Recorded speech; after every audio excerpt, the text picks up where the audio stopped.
Bien, permitirme una palabra de oración y comenzamos en la meditación de esta tarde. Señor, te pido que una vez más, a través de tu Espíritu, Señor, que es el que alimenta tu iglesia, tu pueblo, tú uses, Señor, mis palabras para que pueda ser de edificación para cada uno de tus hijos e hijas que estamos hoy aquí. Te ruego, Señor, que nos pongas a disposición de corazón para entender, Señor, la verdad de tu palabra y comprometernos con ella. En el bendito nombre de tu Hijo. Amén. Muy bien, me gustaría en esta tarde continuar con una segunda meditación acerca de la importancia de la iglesia local para el cristiano. La importancia de la iglesia para el cristiano. La última vez que compartí con vosotros estuvimos viendo este tema alrededor de una pregunta esencial. ¿Qué visión tienes de la iglesia? ¿Qué visión tienes de la iglesia? ¿Qué entiendes cuando piensas en la iglesia, Emmanuel? Porque de acuerdo a cómo tú respondas a esa pregunta, va a estar fundamentada tu relación con la iglesia. Lo que tú entiendas de la iglesia va a determinar tu compromiso, tu relación con la iglesia. A veces las verdades que decimos con la boca no es la verdades que realmente creemos. La importancia que tiene la iglesia local en la vida del cristiano se demuestra en la relación y compromiso que tenemos con la iglesia. Yo puedo decir, la iglesia local es extraordinariamente importante, pero acudo una vez cuando puedo. Estuvimos viendo que lamentablemente para muchos cristianos hoy la iglesia local es algo de segundo orden. Hoy la visión que muchos cristianos tienen de la iglesia es muy pobre y viene por un mal entendimiento del Evangelio.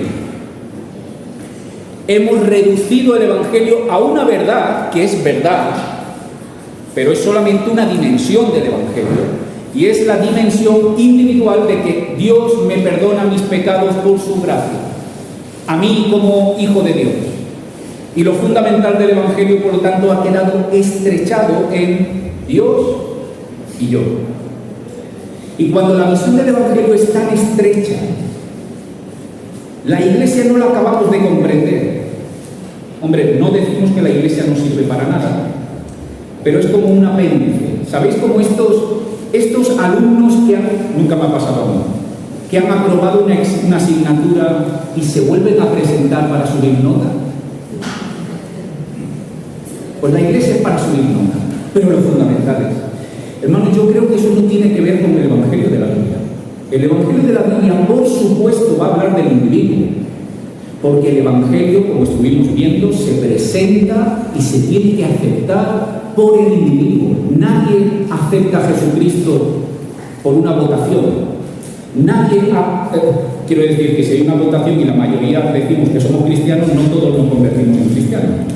O quizá otro ejemplo, si mi padre ha sido cristiano, mis hermanos han sido cristianos, no por eso yo soy cristiano. Yo tengo que dar un paso, porque el Evangelio es individual, yo tengo que aceptarlo en mi propio nombre. Eso es cierto, esa es una dimensión individual del Evangelio, pero el Evangelio nos habla de otra dimensión, y es que una vez que nosotros abrazamos el Evangelio, somos bautizados en el cuerpo de Cristo. 1 Corintios 12:13. El Espíritu te bautiza en el cuerpo de Cristo como miembro de un cuerpo. Esa dimensión no la podemos olvidar. Y lo trágico es que cuando hemos desvirtuado el Evangelio y hemos creado cristianos individualistas, lo que acabamos teniendo son cristianos con una mentalidad de consumidores. Nos acercamos a la iglesia, como dijimos la última vez, como quien se apunta a un gimnasio. ¿Qué me ofrece? ¿Cuáles son sus horarios? ¿Cuáles son sus actividades? ¿Es buena la predicación? ¿Cómo me estimula la alabanza? ¿Tienen actividades para mis hijos? Y así valoramos la Iglesia, con una actitud consumista. Mirad, hermanos, en esta tarde me gustaría que pudiéramos avanzar un poquito más en la relevancia que tiene la Iglesia para el cristiano.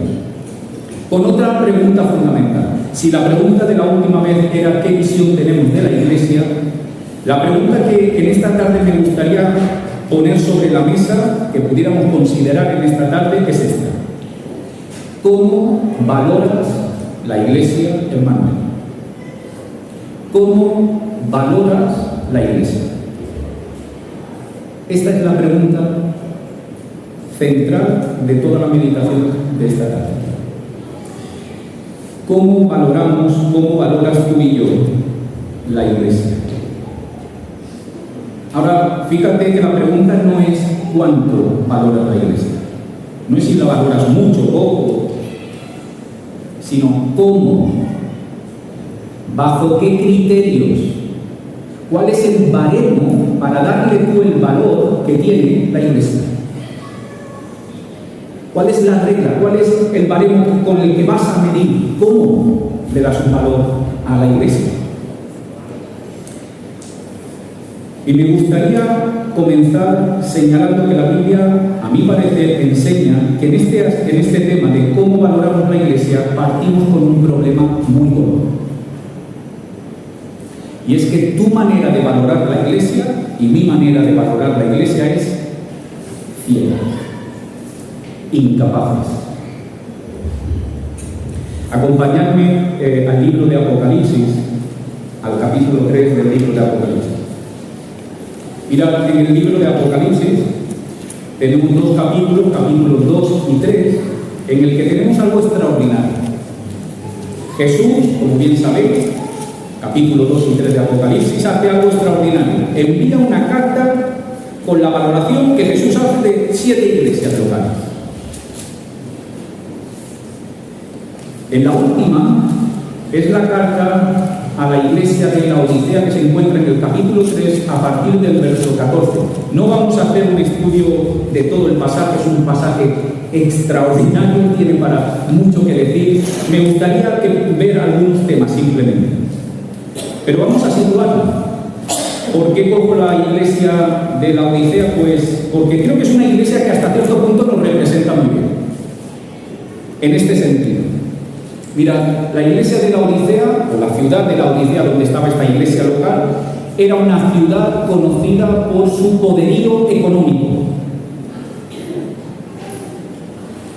Es una iglesia rica, materialmente hablando.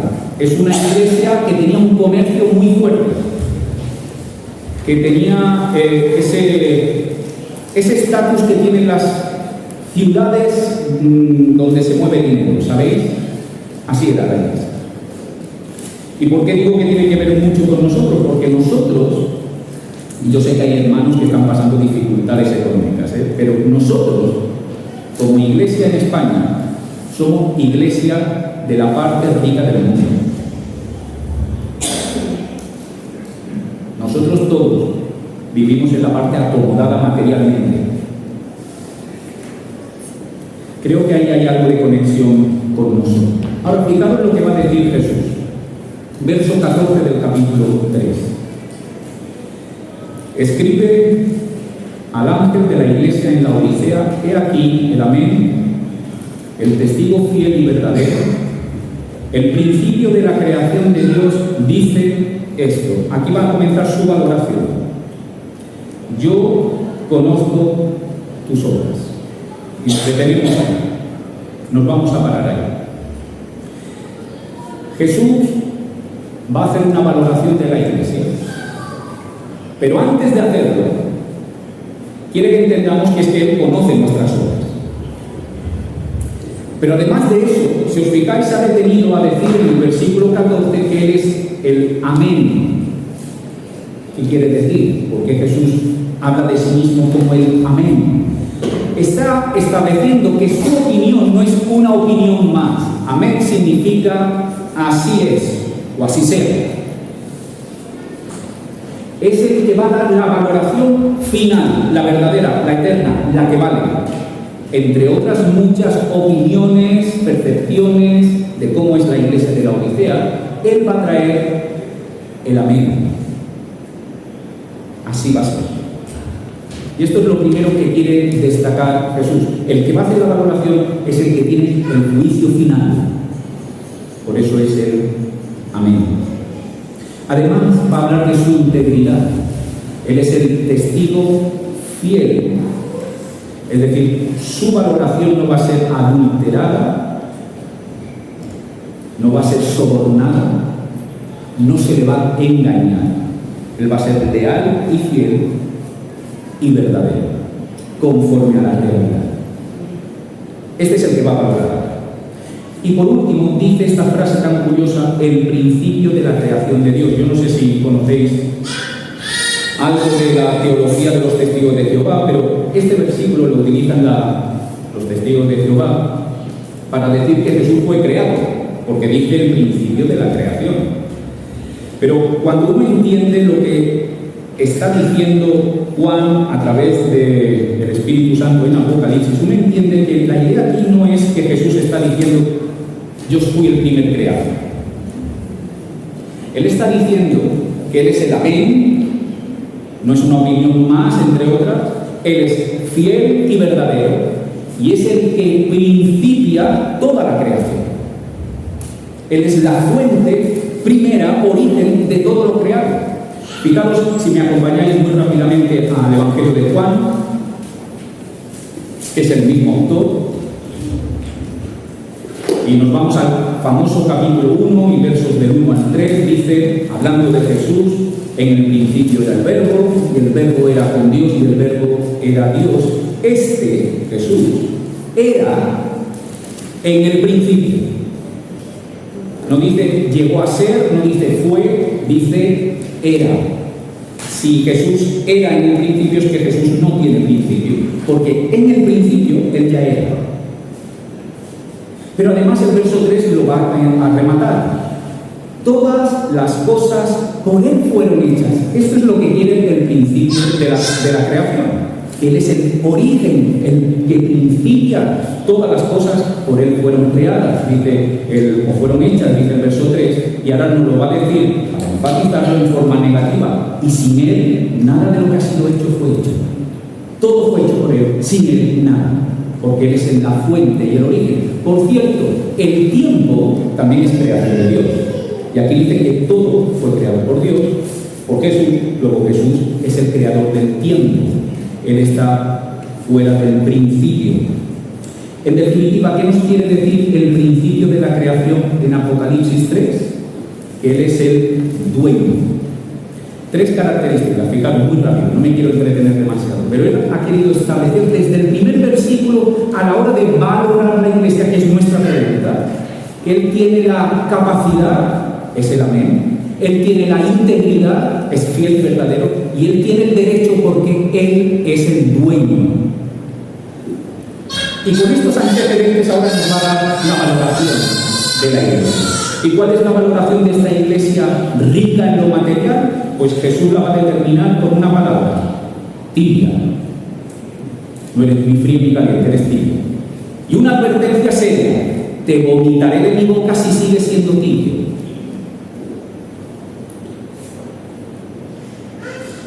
La situación es dramática.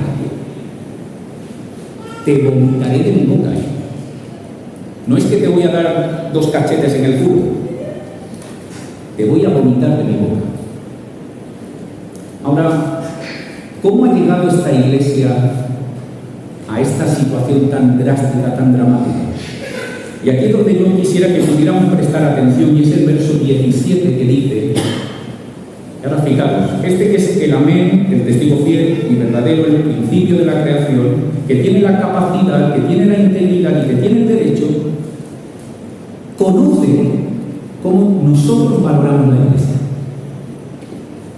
Dice el verso 17, porque tú dices, tu iglesia, cuando te miras a ti misma y te valoras, tú dices esto: yo soy rico y me he enriquecido y de nada tengo necesidad. Esta es la valoración de la iglesia sobre sí misma, soy rico, me he enriquecido, es decir, no solamente soy rico, sino que en mí ha estado la capacidad, la habilidad, el trabajo, el esfuerzo para enriquecerme. Y como conclusión de que soy rico y me he enriquecido, de nada tengo necesidad. Así se miraba la iglesia a sí misma. Y fijaros cómo Jesús, el amén, el testigo fiel, el principio de la creación, dice a la mitad del verso 17, y no sabes que tú eres un desventurado, miserable, pobre, ciego y desnudo. ¿Cómo valoras la iglesia? Mirad, si os fijáis, la valoración de la iglesia y la valoración de Jesús no es que tengan matices diferentes. ¿Os habéis fijado? No tienen matices diferentes. Soy rico, eres miserable, desventurado y pobre. No le dice eres de clase media. No le dice, mira, eres un trabajador que te cuesta llegar a fin de mes. No, le dice que es pobre. Lo contrario radicalmente a rico, ¿verdad? Me he enriquecido, estás desnudo. No tengo necesidad de nada. Mira, hermano, si por esa puerta entrase una persona que no conocemos ninguno, pero viene vestida más o menos como nosotros venimos, hasta que no pudiéramos hablar con él o con ella, no podríamos saber si está en necesidad o no, ¿verdad? Pero si entra una persona ciega y desnuda, ¿está en necesidad? No hace falta hablar, ¿verdad? Es evidente que está en necesidad. Esta iglesia estaba ciega y desnuda, además de ser pobre. Si os fijáis, la valoración de la iglesia y la valoración de Cristo son radicalmente opuestas. ¿Cómo ha llegado esta iglesia a esta situación?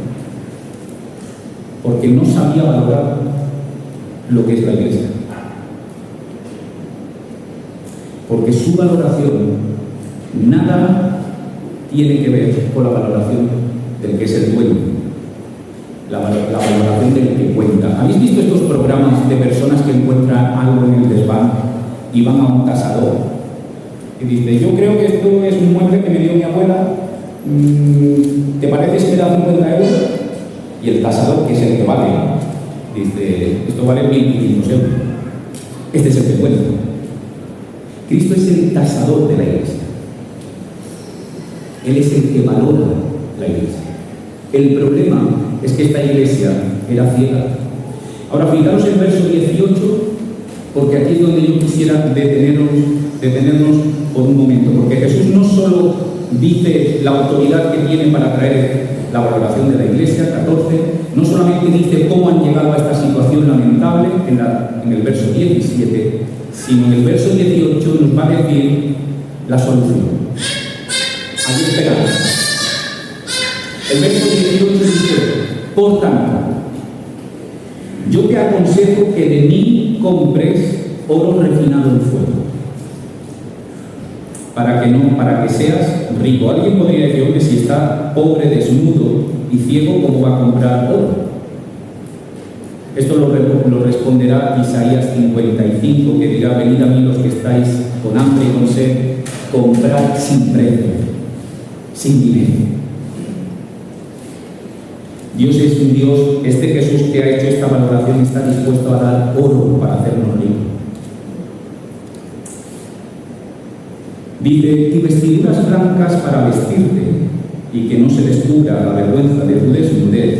Y termina el verso 18 diciendo, y unge tus ojos con colirio para que veas.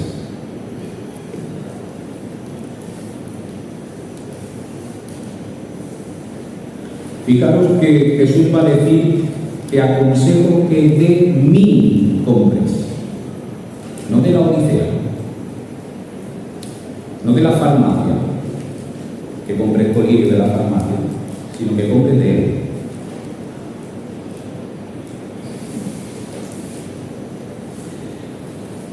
Lo lamentable de esta iglesia es que no tenía la capacidad de valorarse a sí mismo. El verso 20 que tanto conocemos, he aquí yo estoy a la puerta y llamo, demuestra que Jesús está fuera de la iglesia. Y como está fuera de la iglesia, los de la iglesia han empezado a valorarse a sí mismos sin Jesús. Mirad, dejadme que resuma esto que hemos visto en estos versículos con esta idea. ¿Cómo valoras la iglesia local? Hay solo dos maneras. O valoras la iglesia desde la visión carnal, bajo el patrón de este mundo, o la valoras desde la visión de Jesucristo y el patrón del reino de Dios. No hay más. O valoras la iglesia bajo tu propio patrón, visión de cómo debería de ser la iglesia, o cómo debería de actuar, o qué debería de hacer, o cómo me deberían de tratar, o miras la iglesia desde la visión de Cristo. Ahora lo que os voy a decir es que tu tendencia y la mía es la de la Odisea. Nuestra naturaleza es valorar la iglesia desde una valoración carnal. Pero hay esperanza. Lo mismo que Jesús le dijo a la Odisea nos dice hoy también a ti y a mí. Ponte colirio. No colirio de la última ideología que salga en el mundo, no del último humanismo, ponte colirio que compres de mí, para que tú puedas ver la iglesia como yo la veo. Este es el reto de esta tarde. ¿Cómo valoras la iglesia? Hermanos, necesitamos ponernos colirio. Colirio que le hemos comprado a él. Porque el colirio va a quitar todas las impurezas, infecciones, nos va a limpiar los ojos. Y entonces podremos mirar la iglesia y valorarla como Cristo la valora. Mirad, hermanos, esto me recuerda a esa escena, seguro que la mayoría, si no todos conocéis, de Moisés en el Éxodo, cuando se encuentra con Dios en esa teofanía de la zarza ardiente. ¿Os acordáis de esa escena, verdad? Es el encuentro de Moisés con Dios. Él va andando por las tierras de Madián, ve una zarza que está ardiendo, pero le sorprende que no se consume. El fuego sigue y se acerca. Y cuando se acerca, una de las primeras palabras que le dice Dios es, si os acordáis, Moisés, cuidado, quítate las sandalias, porque el terreno que estás pisando es santo. Moisés no tenía la visión de que ese terreno era un terreno especial. Su valoración del terreno era una valoración de que como estaba andando por los montes, pues estoy andando por aquí. Pero Dios le tiene, entenderme, que poner colirio. Ponte colirio, Moisés. Cuidado, esta es mi presencia, y como mi presencia está aquí, este terreno se convierte en terreno santo. Es decir, tus sandalias con las que has ido andando por el mundo mundano, valga la repetición, te las quitas cuando entres aquí. Porque aquí no valen las sandalias, ¿eh? Lo que vale en el mundo, aquí no. ¿Cómo valoras la iglesia? Hermano, esto es terreno santo. Esto es terreno santo. Cuidado. ¿Cómo valoras? ¿Por las sandalias del mundo? No, quítate las sandalias. Yo te voy a poner colirio para que veas qué es la iglesia. Como entres con las sandalias, te vas a creer que es un terreno más. Y físicamente, ese terreno donde estaba la zarza era un terreno como cualquier otro. No era que tuviera unos minerales especiales, no era un terreno especial. Lo que lo hizo especial fue la presencia de Dios. Como nosotros no somos personas extraordinarias, no somos superhéroes, somos personas corrientes. Pero el Espíritu de Dios está aquí. Cuidado. Terreno santo. no entres con sandalias inmundas. Vamos a ponernos colirio. Si no te pones colirio, vas a valorar la iglesia desde un baremo, un criterio carnal. Y hermano, no es que vas a estar un poquito equivocado, es que vas a estar diametralmente equivocado. Tu valoración de la iglesia no va a tener nada que ver con cómo Jesús valora la iglesia. Así que nos ponemos colirio y empezamos a leer la Biblia, porque ella es la que nos empieza a purificar los ojos, nos empiezan a quitar todas esas infecciones con las que nosotros miramos las cosas. Y gran parte de la obra de la palabra y del Evangelio es purificarnos en la mirada que hacemos de la realidad y en darnos cuenta qué tiene realmente valor y qué no tiene tanto valor. Y empezamos a darnos cuenta que el reino de este mundo le da mucho valor a ciertas cosas. Y empezamos con el colirio de la palabra a permitir que nuestros ojos empiecen a ver la realidad y decir, bueno, esto que el mundo me lo presenta con tanto valor quizá no tiene tanto. Y esto que yo creía que era algo corriente es extraordinario. Mirad, cuando miramos la iglesia en el Nuevo Testamento, cuando nos ponemos el colirio y le pedimos a Dios que nos haga tener la visión que Él tiene para poder valorar la iglesia en Manuel como Él la valora, nos damos cuenta mirando simplemente con una lectura sencilla, sin grandes pensamientos ni rodeados de teólogos. Nos damos cuenta simplemente leyendo el Nuevo Testamento que la vasta mayoría de las imágenes que el Nuevo Testamento habla de la iglesia son de realidades vivas. Un cuerpo, una vid, un rebaño, una esposa, una familia, imágenes todo de realidades vivas. Esto ya de por sí nos tiene que ayudar a quitarnos cierta impureza, porque la iglesia no es fundamentalmente culto, reuniones, actividades. No digo que no tenga su lugar, digo que no es lo fundamental. Lo fundamental, cuando nos ponemos con ello, lo que nos damos cuenta es que lo fundamental de la iglesia es la vida. La vida que tienen, las personas, las vidas transformadas. El cómo Dios va de gloria en gloria mostrando su bondad, su edificación en medio de nosotros y en nosotros.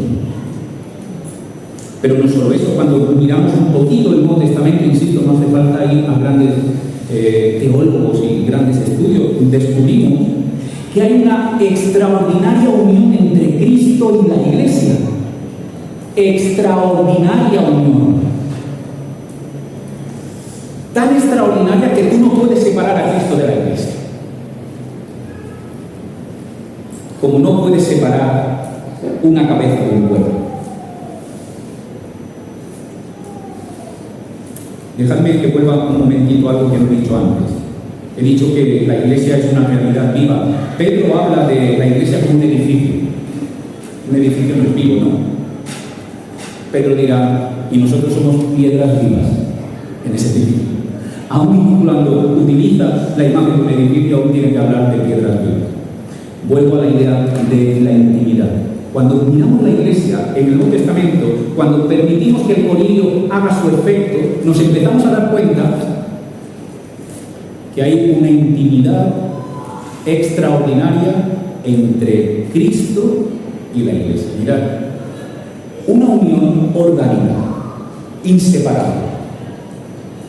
La imagen del cuerpo y la cabeza. Cabeza y cuerpo.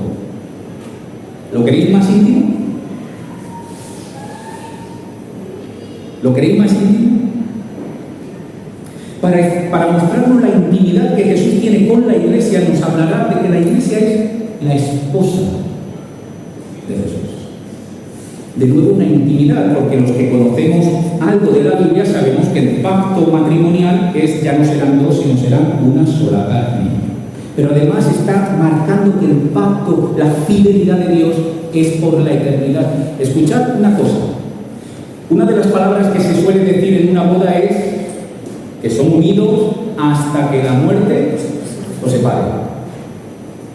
Pero en el pacto de Jesús con la Iglesia, ¿tiene sentido decir hasta que la muerte los separe? Luego, el pacto matrimonial de Cristo con la Iglesia es eterno. ¿Más intimidad queréis?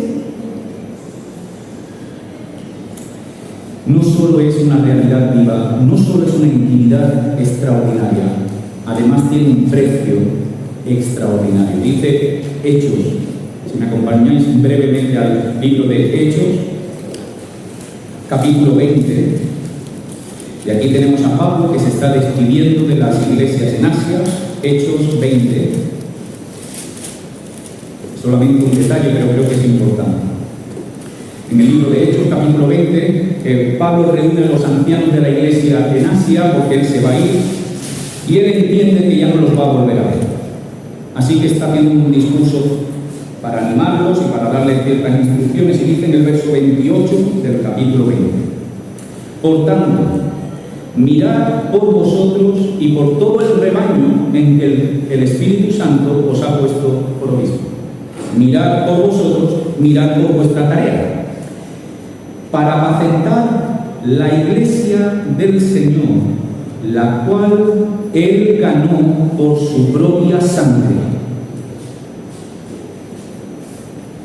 Cuando te pones con ello, te empiezas a dar cuenta que la iglesia en Manuel tiene un precio bastante alto. ¿Te has comprado un coche recientemente? ¿Te has comprado un móvil? ¿O una tablet? ¿O una prenda de vestir? ¿Cuánto has pagado por ello? A lo mejor has tenido que ahorrar, ¿no? Un tiempecito. ¿Por qué cosa pagarías con tu sangre?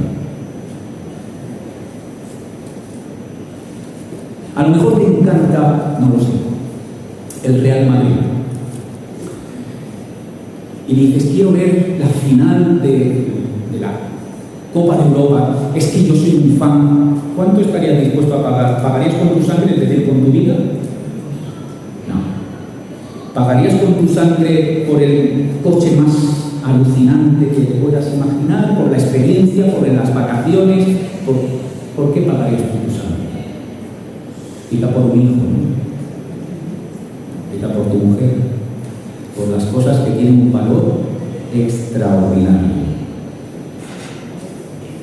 Pablo dice, la iglesia, la cual él ganó con su sangre. ¿Cómo valoras la iglesia? Ponte con ello. Empieza a mirar cómo lo ves.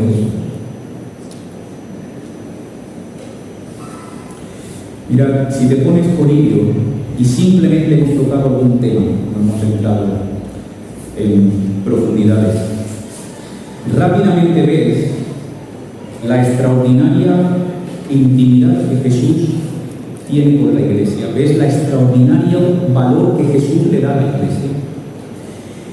Y no atender a la iglesia, no servir a la iglesia, no cuidar a la iglesia, no edificar, no poner tus dones al servicio de la iglesia, es despreciar a Jesús.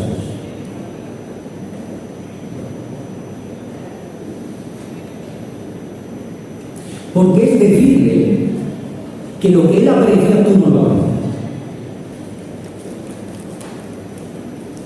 Si yo te doy algo, una foto de un familiar que para mí es algo querido, y yo te lo doy y tú me dices, Alex, eres una persona extraordinaria, te quiero honrar, eres importantísimo para mi vida, y yo te doy eso que tanto vale para mí, te lo doy y tú lo haces así, ¿me estás honrando? Piénsalo. Si Cristo le ha dado tanta intimidad, se ha identificado tanto y ha dado un precio tan alto, que su propia sangre, que por cierto no es tu sangre, es la sangre del Hijo de Dios, ¿no te hace ver esto el valor que tiene la iglesia? Y entonces, si tú o yo no servimos, no buscamos el bien de la iglesia, ¿no le estamos despreciando a Jesús? No, Jesús, yo es que sigo a la iglesia cuando me viene bien y si me valoran. Pero el otro día serví, estuve toda la tarde preparando y no me dieron ni las gracias. Esta es la valoración carnal. Hermano, no lo digo para condenar a nadie, me estoy condenando a mí mismo el primero, porque está en nuestra condición, la condición de la audiencia. Porque no nacemos como bolillos.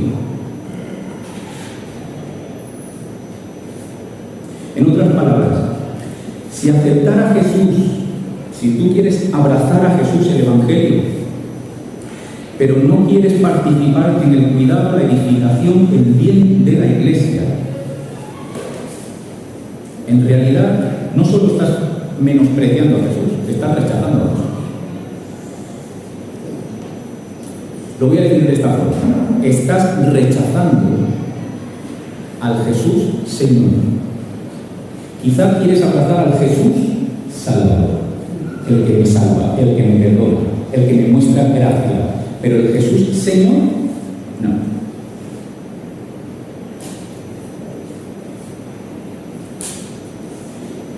Mirad, hermano, hoy hemos comido el pan y el vino. Hoy hemos celebrado la Santa Cena. Adorar a Jesús, olvidarse de la Iglesia, alabar a Jesús, tomar del pan y del vino, y no valorar en su justa medida la Iglesia ni comprometerme con ella, es tomar el pan y el vino indignamente. Acompañadme a 1 de Corintios. Y vamos a leer el pasaje que Ramón ha leído. En 1 de Corintios, y con esto voy ya concluyendo, la primera carta a los Corintios, hemos leído en capítulo 11, a partir del verso 23, esta porción que siempre o muchas veces se menciona, que conocemos acerca de la Santa Cena, porque yo recibí del Señor lo que también os he enseñado. La noche que fue entregado, bien, lo sabemos. Pero ¿por qué Pablo habla de esto? ¿A qué viene esto? Mirad, en el capítulo 11, Pablo comienza hablando de la vida de la iglesia local en Corinto. Capítulo 11, verso 2, comienza con la parte positiva, porque Pablo es un buen pastor. Y habla de os alabo, hermano. Verso 2 del capítulo 11. Os alabo. Y le van a relatar ciertas cosas que los corintios estaban haciendo bien. Verso 17. Pero al anunciaros esto que sigue, no os alabo. ¿Veis? Ahora le va a mirar la verdad. No quiere ser un padre severo que solo ve las cosas negativas. Ha empezado con cosas buenas, pero ahora va a seguir con cosas no tan buenas. Verso 17. En esto no os alabo. ¿Por qué no alabas Pablo a esta iglesia? Porque os congregáis, iglesia, no para lo mejor, sino para lo peor. Os congregáis para lo peor. ¿Por qué, Pablo? Porque mira, cuando os congregáis, en lugar de estar celebrando la unidad, ¿sabéis lo que celebráis? La unidad es lo mejor. Celebráis la división, lo peor. ¿Y qué mejor ejemplo tiene Pablo para demostrar que eso es lo que está sucediendo en la iglesia? La Santa Cena. Porque, dejadme que haga una aclaración, seguramente todos lo sabéis, pero en los tiempos de Pablo no se celebraba la Santa Cena como la celebramos en nuestro tiempo. No es un trocito de pan y un sorbito o una copita. Era una cena. La gente se reunía, tenían su tiempo de alabanza, meditación de la palabra, oraciones, alabanza, y terminaban con una cena, que era la cena en el día del Señor, y era la cena del Señor. Así que era una cena, una mesa con comida. ¿Y qué ocurre en Corintio? ¿Por qué Pablo dice no os alabo en esto? ¿Cómo dice que celebran la cena del Señor para lo peor? Verso 21. Porque al comer, cada uno se adelanta a tomar su propia cena, y uno tiene hambre y otro se embriaga. ¿Qué está ocurriendo? Porque se sentaban a la mesa, que debería de ser una celebración de unidad con Dios, pero unidad también con mi hermano, porque todos nos sentábamos convocados por el anfitrión, que es el Señor. Y en lugar de estar celebrando la unidad, celebraban la división. Porque mira, son las 9:30, yo tengo hambre. Mi hermano, que es esclavo, llegará a las 10:30. Yo voy a comer ahora. Y como yo tengo un buen sueldo, pues me he traído langostino de San Lucas, y 2 botellitas de vino. Y tengo hambre y me lo como. Y a las 10:30 llegaba el hermano esclavo, el pobre, no tenía mucho que traer. ¿Y qué se encontraba en la mesa? Que no había ni langostino ni pan. Y pasaba hambre, pero yo me he tomado 2 botellas. Yo estoy muy contento. Y Pablo dice, os congregáis para lo peor. No estáis reflejando la unidad. El verso 22 dice, ¿qué pues? No tenéis casa en que comáis y bebáis. O sea, ¿os creéis que esto va de comida? ¿De langostino? Fijaros la segunda pregunta. ¿O menospreciáis? ¿Valoráis poco la iglesia de Dios? No tenéis colino. No estáis viendo lo que está pasando. Y es entonces, después de que ha demostrado el problema que está viviendo Corinto, esta mesa de división, no de unidad, que Pablo dice en el verso 23, mirad, yo os voy a decir cuál es el referente que tenéis que tener. Y por cierto, no es algo que yo me he inventado porque yo, Pablo, soy muy listo, no, yo recibí, yo os doy lo que recibí del Señor. ¿Y cuál es el referente? El referente es Cristo y la última cena. ¿Qué está haciendo Pablo? Le está poniendo colirio a los ojos de estos hermanos en Corinto. Mirad, ¿sabéis lo que hizo Jesús en la última cena? Jesús se sentó y dice, verso 24, y habiendo dado gracias, estamos al inicio de la cena, cogió el pan y se lo comió él. Y dijo, el que venga después que se apañe. No, él dio gracias, partió el pan y lo dio. Y dijo, tomad, comed, esto es mi cuerpo, por vosotros es entregado. Así comienza la cena. Verso 25, asimismo tomó también la copa después de haber cenado. ¿Cómo concluía la cena? Con un brindis, con una copa.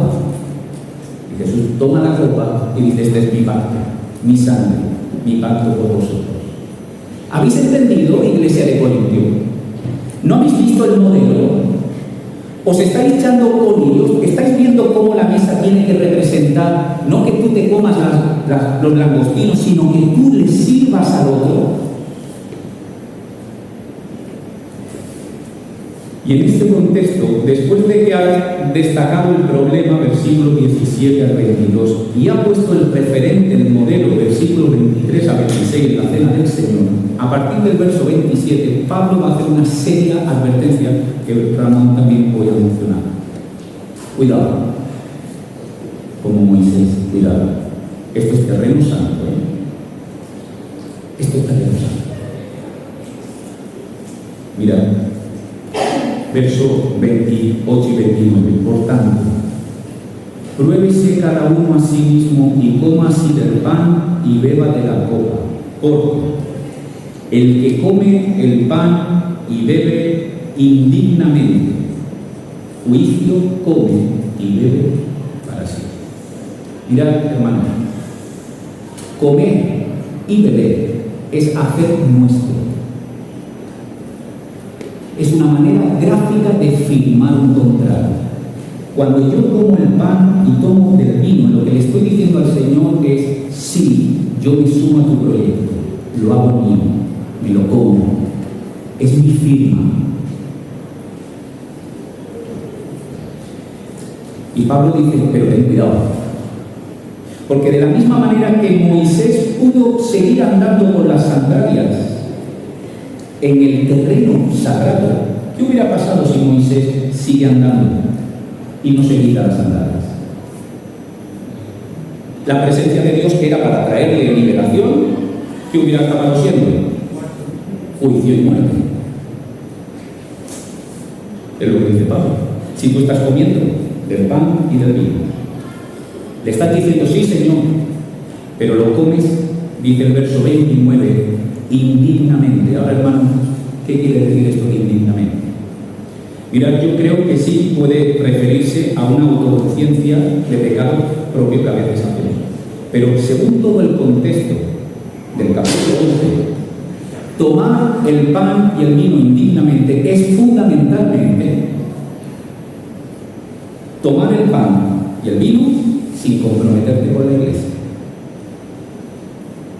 Fijaros que dice Porque el que come y bebe indignamente, sin discernir el cuerpo de Cristo. No dice el cuerpo y la sangre. ¿Os habéis fijado? No dice sin meditar en el cuerpo de Cristo en la cruz. Por supuesto, eso hay que hacerlo. Pero la Santa Cena no solo es una dimensión hacia el pasado, que por supuesto es, porque hay que recordarlo y hacerlo en memoria de Él. Y por supuesto, Cristo tuvo un cuerpo que fue crucificado. También tuvo una sangre que fue derramada. Y por eso la cena tiene ese pan y ese vino. Por supuesto, el sacrificio de Cristo es central en la celebración de la Santa Cena, pero no es la única dimensión. Porque hoy, el hermano que tienes a tu lado, el que tienes atrás, es el cuerpo de Cristo. Y si tú comes del cuerpo y dices, sí, Jesús, yo voy a hacer como tú, pero te comes los langostinos antes de que llegue tu hermano, estás comiendo del pan y del vino sin discernir el cuerpo de Cristo.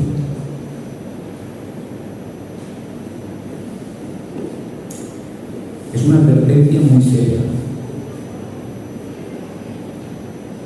Firmar el compromiso con el Señor es servir al cuerpo de Cristo. Comer del cuerpo de Cristo es servir al cuerpo de Cristo. Pablo termina con una advertencia muy potente, verso 30, que Ramón también ha hecho referencia. Por lo cual hay muchos enfermos y debilitados entre vosotros, y muchos duermen. El terreno que estás pisando es santo. No te lo tomes a la ligera.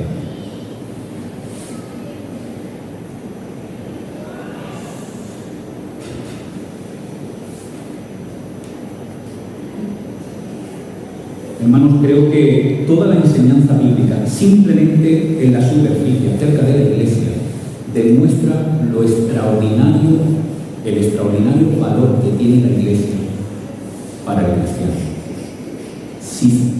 Si no lo ves, es porque lo te has puesto por ello. Y si lo ves, y aún así decides pasarte de algo, entonces hay una seria advertencia de juicio. Mirad, hermanos, en resumen lo que estamos viendo es cómo valoras la Iglesia. Dos formas, no más. O la valoras con los ojos carnales, según el baremo del reino de este mundo, y poniéndome el yo como juez.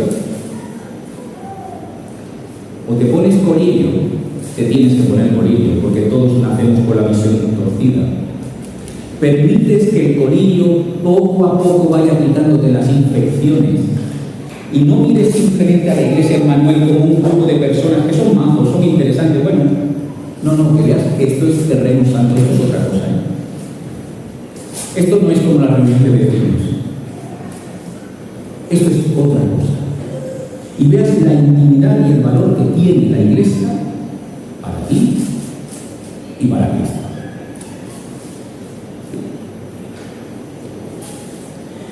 Y cuando vuelvas a renovar tus votos, tu compromiso con el Señor, recuerda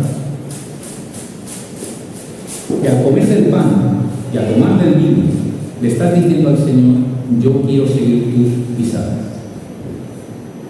No solo en una cena, en una mesa, partiendo el pan y dándolo, sino como tú hiciste, entregando mis dones, que no son míos, tú me los has dado.